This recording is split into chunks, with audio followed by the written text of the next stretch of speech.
कार्यक्रम में आपका स्वागत है। ओम शांति। भारत में ये आशीर्वाद बहुत प्रसिद्ध है, आयुष्मान भव, धनवान भव।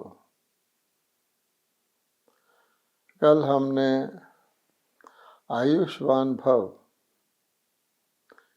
के बारे में चर्चा की थी कि बड़ी आयु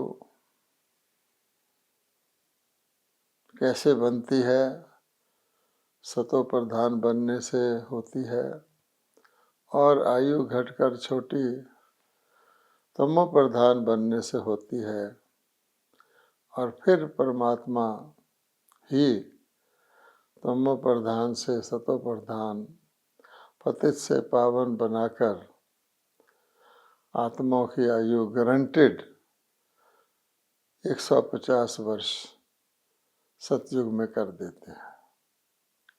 अब बड़ी आयु के बाद एक दूसरी आश जो होती है वो है श्रेष्ठ पद की, धन धान्य संपन्नता की। अगर देखा जाए तो सबसे श्रेष्ठ पद होता है ताज, तखत और तिलकधारी का, अर्थात राजा महाराजा का। अगर सारे विश्व के इतिहास में देखा जाए, सारे सृष्टि चक्र को देखा जाए, उसमें सर्वश्रेष्ठ पद, ऊंचे से ऊंचा, वो है श्री लक्ष्मी श्री नारायण का, विश्व महाराजन, विश्व महारानी का, चक्रवर्ती राज्य का, देवी देवताओं के राज्य का पद। और उस पद के अंदर हम जानते हैं कि स्वर्ग के महाराजा महारानी, यथा महाराजा महारानी तथा प्रजा, सभी के सभी स्वर्गवासी। महाराजा महारानी दो ताजधारी, एक तो जो दिखता है वो रतन जड़ित ताज, और दूसरा उनके पीछे पवित्रता का ताज, जिसको कहते हैं होलीनेस का ताज। तो ये विश्व महाराजन महारानी दो ताजधारी थे, अर्थात हाईनेस भी थे तो होलीनेस भी थे। तो कहावत भी है दुनिया के अंदर, जो सर्वश्रेष्ठ पद की प्राप्ति की बात कराते हैं, कि भगवत गीता के भगवान ने आखिर इतना श्रेष्ठ ज्ञान देकर, इतना ऊंचा योग सिखा करके क्या प्राप्ति कराई। तो यही माना जाता है कि भगवत गीता ज्ञान से नर से नारायण और नारी से श्री लक्ष्मी जैसे देव पद की प्राप्ति होती है। तो ये जो श्रेष्ठ पद है, जो सारे विश्व में सबसे ऊंचा पद है, वो जैसे सबसे बड़ी आयु सतयुग में होती है, तो सबसे ऊंचे पदाधिकारी विश्व महाराजन श्री लक्ष्मी श्री नारायण भी सतयुग में ही होते हैं। उनकी 8 राजगद्दियाँ चलती हैं। इसलिए कहा गया है कि 8 जन्म देवी देवताओं के रूप में उनकी यथा राजा तथा प्रजा सभी के सभी स्वर्गवासी होते हैं। उसके बाद 12 गद्दियाँ, जैसे हमने कल भी बताया था, वो श्री राम सीता के राज्य की भी उसी प्रकार से चलती हैं। अब आयुष्मान भव के वरदान की तरह ही ये धनवान भव अथवा विश्व महाराजन भव, के पद को हासिल करने के लिए क्या पुरुषार्थ है, ये जानना अति आवश्यक है। तो भगवान कहते हैं कि ऐसे पावन होलीनेस कम हाईनेस के पद को पाने के लिए, सर्वश्रेष्ठ के लिए सबसे बड़ी ज़रूरत होती है वाइसलेसनेस की, अर्थात पवित्रता की, पवित्रता की सर्वश्रेष्ठ स्थिति की। अब आज मानव जो हैं वो विशेष हो गए हैं, अर्थात अपवित्र हो गए हैं। तो उस अपवित्रता को बदलकर पवित्रता को धारण करना ही इस पद की प्राप्ति का पुरुषार्थ है। अब अपवित्रता और पवित्रता में क्या फर्क है उसको हम देख सकते हैं कि सतयुग में तो विश्व महाराजन, विश्व महारानी थे, लेकिन अब जो है दुनिया के अंदर, भारत के अंदर महाराजा महारानी तो रहे ही नहीं, राजा रानी भी रहे। अब तो जैसे राज सत्ता ही नहीं रही, राजनीति बन गई है। तो इसलिए जिसको कहा जाता है प्रजा ही प्रजा पर राज्य कर रही है। इसलिए भगवान कहते हैं उस राज्य को प्राप्त करने के लिए वाइसलेस बनना अति आवश्यक है। जन्म जन्मांतर से हम विशेष बनते आए हैं, कोई एक जन्म की बात नहीं है। द्वापर से लेकर हम विशेष बनते आए हैं और इतने सारे जन्मों के पापों का बोझ हमारे सिर पर है, जो भगवान कहते हैं मैं ही आकर के योग बल से उनको भस्म करवाता हूँ। अब अपवित्रता क्या होती है? तो अपवित्रता के भी अनेक प्रकार हैं। किसी को दुख देना, लड़ना झगड़ना,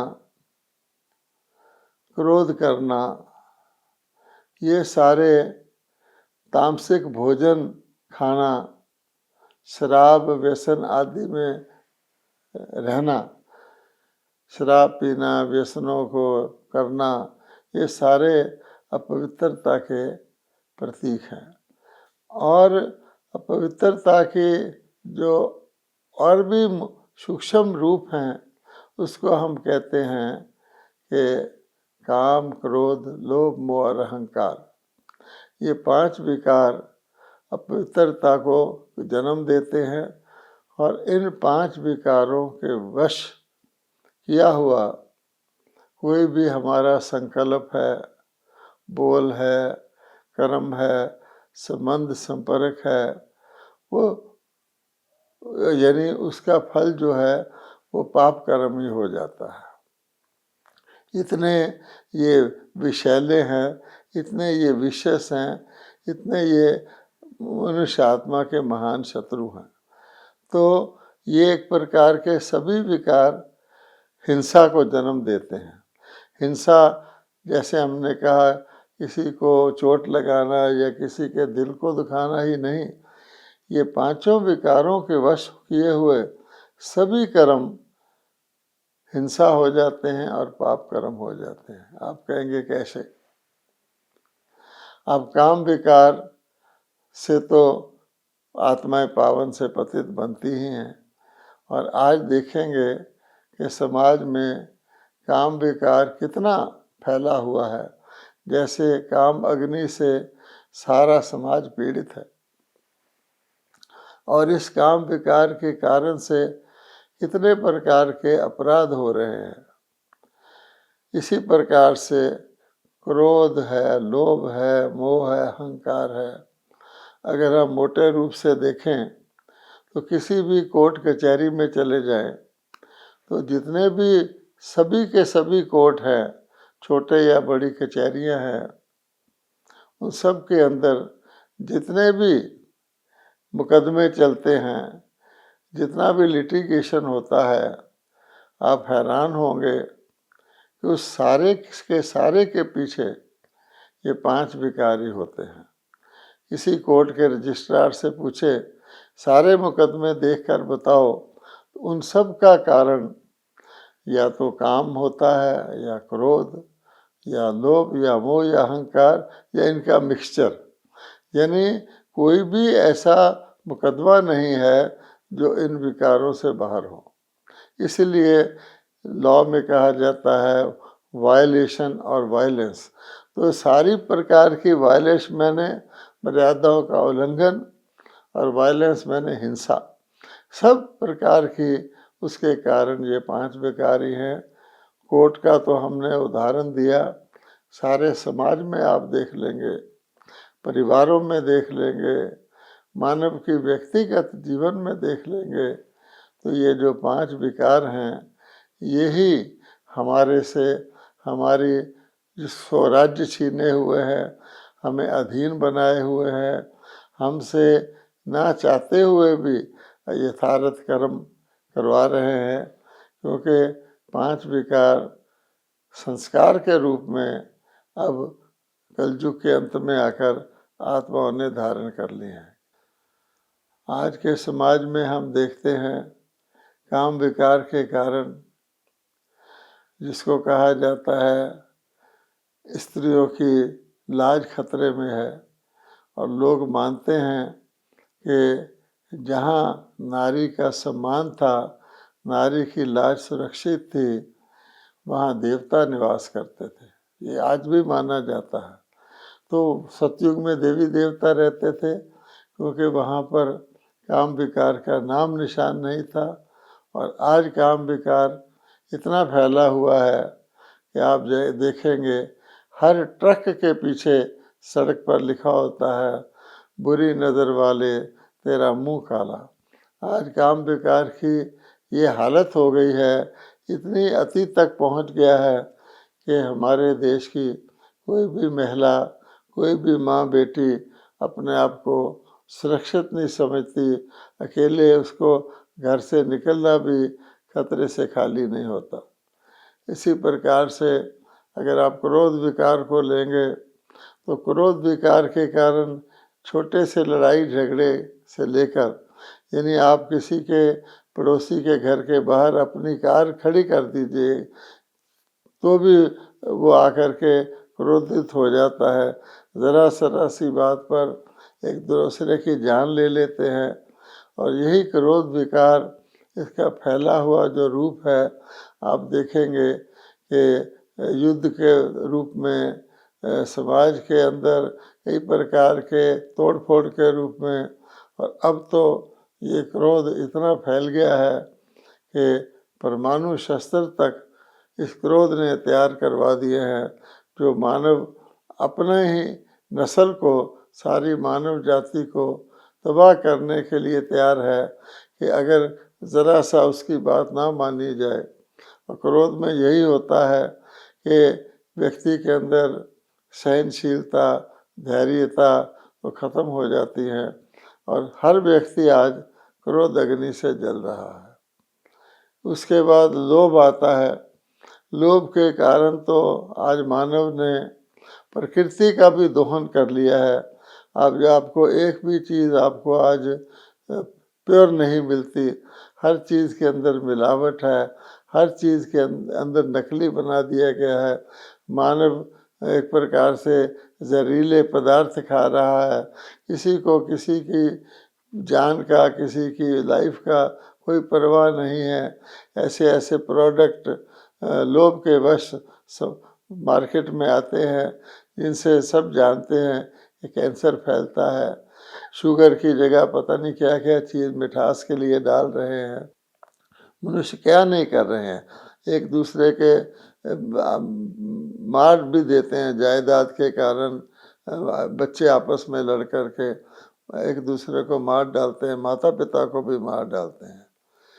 मोह के वश आप देखेंगे कितना नाइंसाफ़ी होती है कि जिसका अधिकार होता है उसको ना दे करके, जो कोई किसी का भाई भतीजा होता है उसको वो चीज़ मिल जाती है, चाहे वो उसके लायक ना भी हो। और अहंकार को तो पाप का मूल कहा गया है। पाप मूल अभिमान। आज व्यक्ति को अपनी श्वास पर भी भरोसा नहीं है, अगली घड़ी में जीऊंगा कि नहीं। लेकिन अहंकार कितना है, हर व्यक्ति एक दूसरे को डराता धमकाता रहता है और अहंकार के वश अपना घर भी जला लेता है और दूसरे का भी जला देता है। तो ये पांचों विकार समाज के सबसे बड़े शत्रु हैं और भगवान ने आकर के यही बताया है। अगर आप भगवत गीता को पढ़ें तो सबसे बड़ा काम विकार जो कि पावन को पतित बना देता है, जो देवता को असुर बना देता है, और उसके बाद उसके साथी क्रोध लोभ और अहंकार, ये सारे के सारे आसुरी अवगुणों के लक्षण हैं। तो इसलिए भगवान कहते हैं कि इन सभी अवगुणों को निकाल करके और सर्वगुण संपन्नता की धारणा करना, ये परमात्मा ही आकर के करवाते हैं। पुनः वो देवी देवताओं का राजपद दिलाने के लिए या देवी देवताओं के राज्य में प्रजापद दिलाने के लिए, और इसका आधार है रूहानी याद की यात्रा, जिसको योग शब्द कहा गया है। लेकिन योग में यात्रा समझ में नहीं आती, लेकिन भगवान आके कहते हैं आत्मा अपने आप को मेरे से जोड़ो, मन मना भव हो जाओ, माम एकम हो जाओ, तो मैं तुम्हारे अंदर से सब पाप निकाल दूंगा और योग बल से तुम्हारे को पिछले सारे पापों को भस्म करने की भी शक्ति दूंगा और साथ साथ गुणों को धारण करने की, दिव्य शक्तियों को धारण करने की भी मैं तुम्हें ताकत दूंगा। इसलिए ये जो कार्य है, ये अवगुण को निकालना और गुणों को धारण करवाना। अगर कोई गीता का 16वां अध्याय पढ़ता है तो उसमें स्पष्ट कहा गया है कि दो प्रकार के ही संपदा इस विश्व में होते हैं। पहले दैवी संपदा होता है, दूसरा फिर आसुरी संपदा होता है।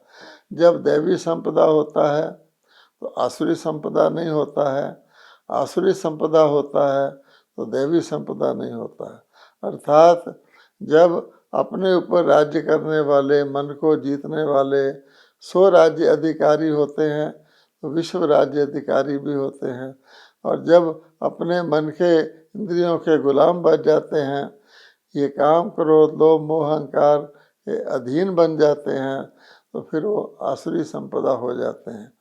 लेकिन बात यह है कि मुख्य बात है कि आसुरी संपदा से दैवी संपदा कैसे बनाते हैं। दैवी से आसुरी तो धीरे धीरे बनती है।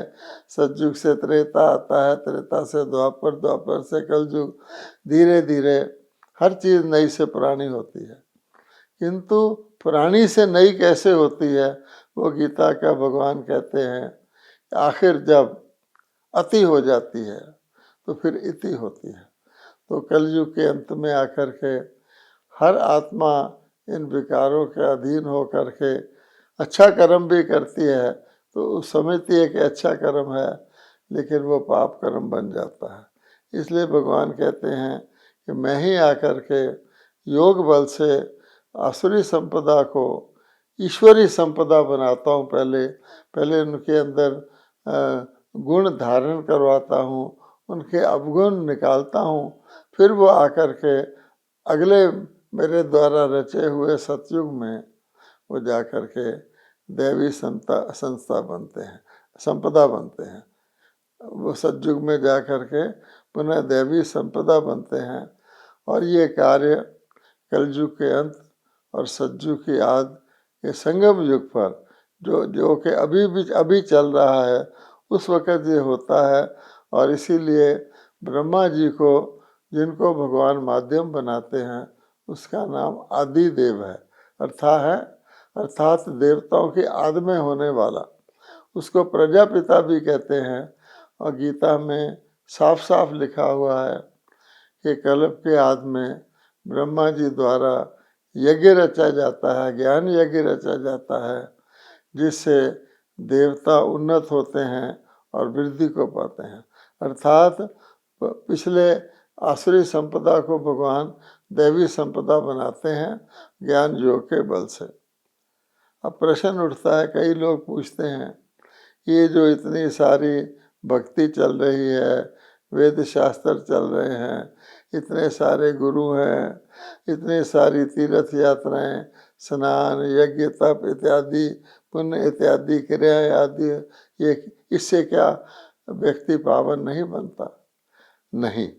गीता को ही पढ़ें तो भगवान कहते हैं कि ये सारे साधन ना तो मुझे प्राप्त कराने के और ना मेरे द्वारा प्राप्ति कराने के हैं, क्योंकि इनका मूल आधार क्या है?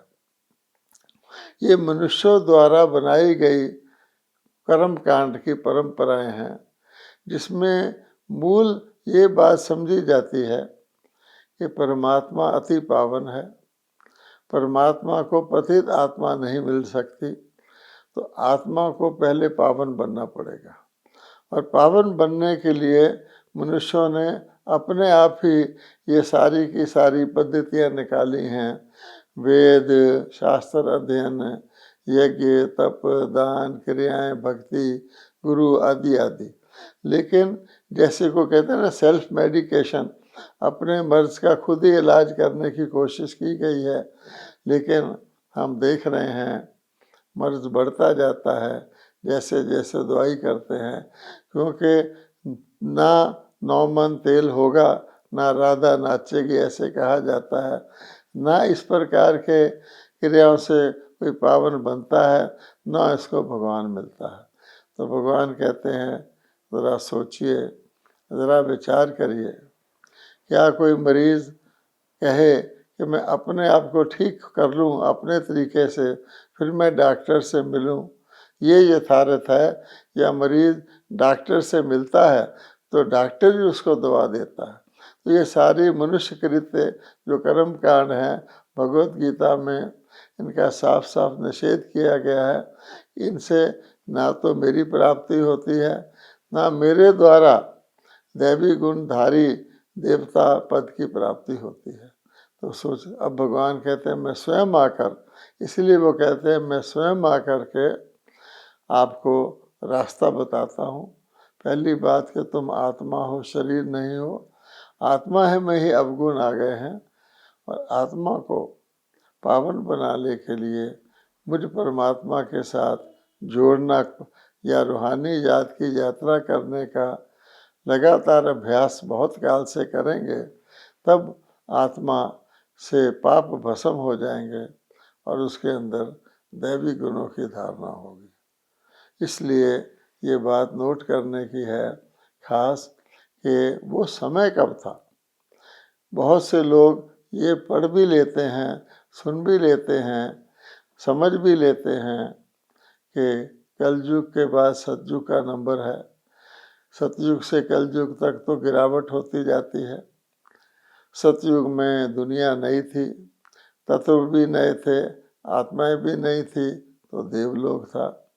धीरे धीरे धीरे धीरे 5000 वर्ष लगते हैं, उसके बाद कलयुग आ जाता है, दुनिया अति पुरानी हो जाती है, और कलयुग के बाद सतयुग आता है। परंतु शास्त्रों में लिखने वाले मनुष्यों ने अपनी बुद्धि से एक तो सृष्टि चक्र की आयु बहुत लंबी कर दी है, लाखों वर्ष कर दी है। पूरे कल्प की आयु लाखों वर्ष कर दी है। ब्रह्मा का एक दिन 1000 कल्प के बराबर कर दिया है। इसी प्रकार से एक रात अर्थात अंधकार का पीरियड जो होता है वो भी 1000 कल्प कर दिया है। इस प्रकार से बहुत सी बातें करके मनुष्यों को ये बता दिया गया है, अभी तो कलयुग छोटा है, सतयुग आने में तो बहुत समय पड़ा है, इसलिए कुछ पुरुषार्थ करने का कोई फायदा नहीं। अब भगवान कहते हैं इसी कारण से मुझे स्वयं आकर के अपना परिचय देना पड़ता है, कौन सा समय चल रहा है उसका परिचय देना पड़ता है, और पतितों को पावन बनाना पड़ता है। और वो कार्य परमात्मा कहते हैं वर्तमान समय में कर रहा हूँ।